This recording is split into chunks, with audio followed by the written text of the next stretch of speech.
విహితో మృత్యురస్మిన్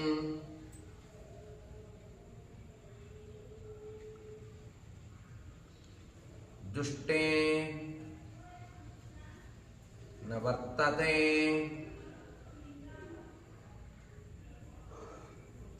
క్రూరుడు నీచుడు అయిన ఆ రావణుడు నాకు ఇచ్చిన గడువు పూర్తి కావచ్చుచున్నది.